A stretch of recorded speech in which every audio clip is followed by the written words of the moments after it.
Welcome to this week's End of Days Update, coming to you from Tulsa, Oklahoma. We had such a great time this last week there in Dodge City, Kansas, a church we've been to many times. Man, they had so many new people and visitors coming each time, had good services, fun to be with them. I think I went to that church firstly in 1983 or 84. Great people. If you're in the Tulsa area this weekend, though, we'll be at WOC, our home church, World Outreach Church. If you can, we'll be there at 10 o'clock this Sunday, and we'll get into the Word. I don't really know what we're preaching on yet, but it'll be something from the Bible. So if you live around Tulsa, come be with us. We'll have a great time. So we're coming to you every week to look at the different things that point to the coming of the Lord, and specifically the gathering of nations for the Ezekiel 38 war, because we know the rapture is signless, but the second coming has tons of signs. So we're watching the things that are going to be happening prior to the second coming in the tribulation. Right before we leave now, all those nations are coming together to do what they're going to do right after we leave. It is kind of remarkable, the little alliances that are made that the Bible talked about thousands of years ago, and you're living when that's happening. So Jesus wanted us to know, remember when he was on the earth, he hammered the Pharisees over and over and over again, rebuked them, only rebuked the crowd one time. He said, you can tell what the weather's going to be like, but you don't know your hour of visitation. So he wanted them to know. And you remember when he was coming into where the madman of Gadara was, and the demons spoke out and said, Jesus of Nazareth, have you come to torment us before the time?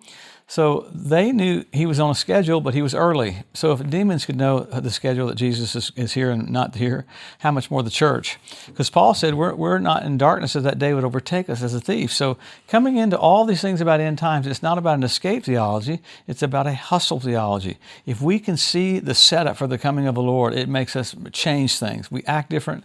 Everybody runs different at the end of the race. I've never seen a runner look at the finish line and go, I don't know what to do now. No, you push, you do more in a short period of time. All that training is for right there. So that's why we preach on the coming of the Lord, so that we accelerate. I hear people say, well, you don't need to really know anything about the coming of the Lord. Well, if I'm going to run a race, I'd kind of like to know how long it is. That'd make me train different. I'd kind of like to know where the finish line is. I'd kind of like to know what it looks like. And my friend, we are looking at the finish line, watching Russia, what Russia's doing, and watching Iran, what Iran's doing. Same thing with China. The nations that are going to come against Israel are all doing the things that are set up for the Ezekiel 38 war. So we're blessed. What does that mean to you and I? Jesus said, when you see these things, lift up your head. Your redemption draws nigh, indicating he doesn't want you downtrodden. He wants you happy, excited. So everything about the coming of the Lord, if you are listening to any end-time preaching and it makes you afraid, that's not Bible. There is no bad news for the Christian. For the world, it's the scariest time ever. Even Jesus said if those days weren't shortened, no one would be saved. So it's remarkable that we could be living in a time leading up to the biggest event of our own lives, that is the rapture of the church. A lot of weird teaching about the rapture right now, saying, well, if you don't do this, you're not going up. If you don't do this, you're not going up. It's not about you. It's not about your works. It's about Jesus coming back for his body. You can't do anything to merit going up in the rapture. His blood did everything. It took boasting completely out. Same as salvation. The Lord is so smart. You can't go, hey, I'm so cool, I'm going up in the rapture. No, his blood makes you go up in the rapture. So he said it in verse 14 of 1 Thessalonians chapter 4. He said, if you believe that Jesus died and rose from the dead, that's who he's coming back for. If you're saved, if you believe that Jesus died and rose from the dead, you're going to go up in the rapture. So that's the qualifications for the rapture.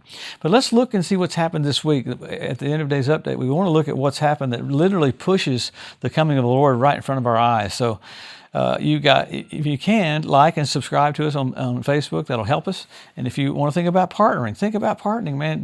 Do what you can do so that we can get the message out to more places. That's what it's all about. So you've got Russian and Chinese satellites are being used to help Iran. How do you like that? The two nations that are basically going to attack Israel in the Battle of Armageddon. Russian and Chinese satellites being used to help Iran, so against us. The U.S. also believes that China is going to ship Iran shoulder-mounted air defense weapons. Those are game changers when it comes to wars. When you look at the Ukraine war and the Russia war, the things that they're using right there, it takes it up a notch to where it's so much more hard to take those down. And in the middle of that, Iran fired two missiles at two Indian vessels. Here, the Strait of Hormuz is getting open, close, open, close, open, close. You got the ceasefire happening. The minute the ceasefire was extended yesterday and even today, you had Iran firing missiles in the midst of a ceasefire. So the word ceasefire really doesn't mean anything to them. So it's bizarre dealing with people that have a different mindset for what reality is. And the U.S. just extended the ceasefire, like I talked about, for Iran, and Iran immediately fired two more vessels. The IDF is encircled and assaulting southern Lebanon Shiite strongholds. Look at this. Some are linking this to a Jewish prophecy from the Talmud because it hits some of the criteria. So it shows what would happen right before the Messiah comes. Isn't it cool that there were old books that were written that said this and this and this would happen, so you could tell right before the Messiah comes? That's like the archway for Baal worship in Palmyra. It was made so that it would show forth that Russia could come ahead and start doing prophecies and then worship to Baal, and that was set up right where the Tower of Babel was. So that's what the Talmud says about that would happen right before the coming of the Messiah. You got Israel's ambassador went after France for going through the Strait of Hormuz because they might have paid Iran. Somehow France was able to get those ships through there. So I like it that Israel's ambassador went after him. Well, Emmanuel Macron's been pushing for a neutral solution. It's interesting seeing him come back on the stage. He's this last week pushed for the Abraham Accords, and then he pushed for a contract for a Palestinian state. That's the thing you want to look for. Last year when I was in France right there in June, Macron was there, and there was a whole setup for them to have a 7-year contract for Israel to sign. That was going last year. They're pushing for a 7-year contract. So, man, we are close to the coming of the Lord. So what starts the tribulation? Not the rapture, but the signing of that accord with the Antichrist and Israel. That's what starts the tribulation. So there might be 2 months from the rapture till that happens. There might be 6 months. It might be 1 week. It might be 1 day. But you've got, this is crazy. You had a large effigy of Benjamin Netanyahu who was blown up in Spain. They had this huge thing there, machine guns, looked like a 50 caliber gun shooting at him. What country blows up a prime minister's effigy other than crazy people? And this is in Spain. This is not the Palestinians. You had the Palestinians this last week going and doing circles in cars, burning stuff in New York State. So it's interesting that people yield to that type of thought pattern right here before the coming of the Lord. This was a good one. The EU proposed cutting ties with Israel, but was stopped by Germany and Italy. So the European Union's wanting to cut ties with Israel. That's amazing, but that's the doorway for the Antichrist to come in the world is revive Rome. But thank God Germany and Italy at least stood up and stood for Israel. You had a 7.7 magnitude earthquake near Japan. It triggered tsunami warnings. They might have to evacuate 170,000 people. You had 6 smaller earthquakes in Scotland up to 3.3 magnitude. So you've got the earth having things happening that are literally showing us what Jesus said you'd see just before he comes back. That there'd be wars and rumors of wars. There'd be earthquakes in diverse places. Do you know that the #1 seismic activity country and state in the whole world is Oklahoma in the United States? It was on the front page of the USA Today. There was a time a couple of years ago where there were hundreds of thousands of earthquakes happening in Oklahoma in 1 day. Pretty crazy. So you look at all this, so it tells us Jesus is just about to come. So what do? We help our local church, help our local pastor. We hustle. We do whatever we can to be a blessing. So there's specific signs that we'll look at that show us how close we are, and we'll start with them. Israel made a nation, regathered. Jerusalem won back. Pretty wild. Jesus said that the generation that sees those 2 events won't pass away till all is fulfilled. But you've got the Hebrew language restored. You got the Ethiopian Jews brought back. You've got the fertility of the land of Israel. You got the EU that came about. And the fertility of the land of Israel is absolutely radical. They found a strip of the Golan Heights that has more oil than all of Saudi Arabia. So you have the Temple Mount where you have the ritual baths that filled up with water. First time in 2,000 years. You had foxes on the Temple Mount. That's pretty radical. You had fish in the Dead Sea that was prophesied by Ezekiel. And then you had where in the Dead Sea where Sodom and Gomorrah was, there was a blood red area right there just where that happened. And it happened on the Day of Atonement. It's just crazy.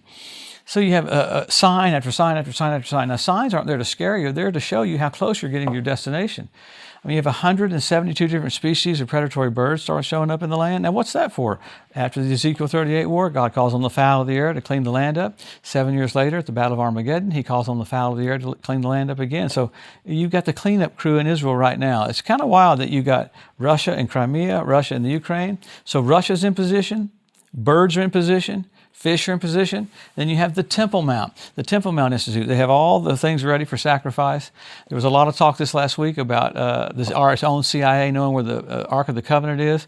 These guys came up with all this technology that literally reads through the dirt. They talked about 4 different levels of this technology that's actually from outer space. Will read down into where the Temple Mount is, because they say the Ark of the Covenant might be buried right down where the Temple Mount is. So that will be interesting to see how that plays out, because that's pretty radical. radical. You have that men would be lovers themselves. We have selfie sticks. You have all these things that the Bible said you'd see.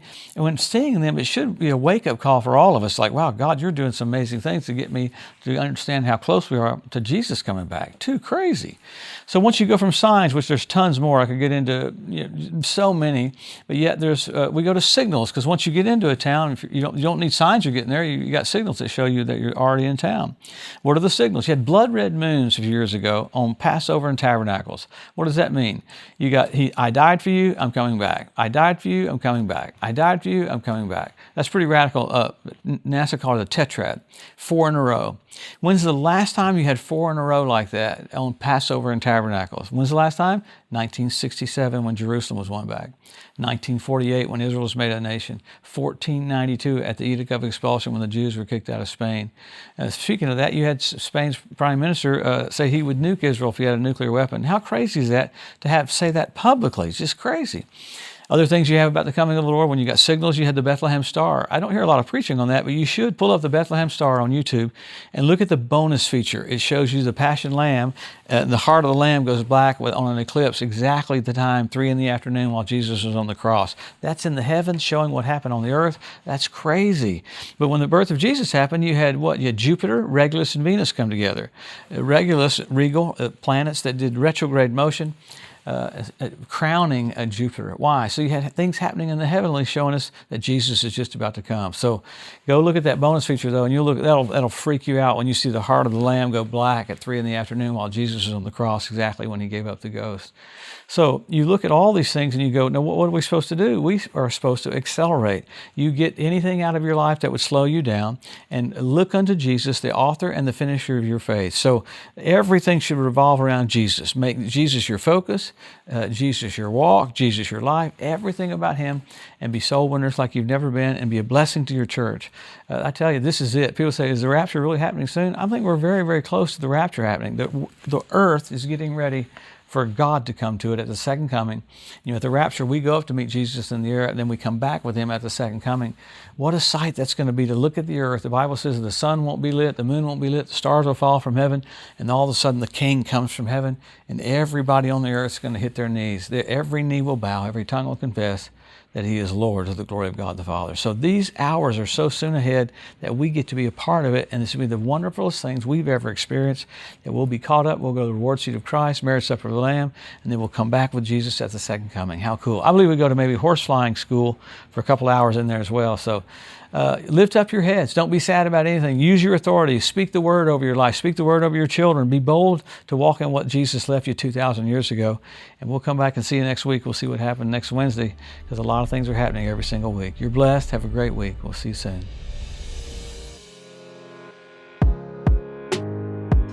Thanks for joining us today at the End of Days Update. If you'd like to be notified every time there's a new post, just go to the edu at josephmorris.com and subscribe to receive email alerts. If these posts and updates have been a blessing to you, please consider making a one-time donation to help get the message out, or even becoming a monthly partner with Joseph Morris Ministries. Thanks again for tuning in to the EDU, and we'll see you next week.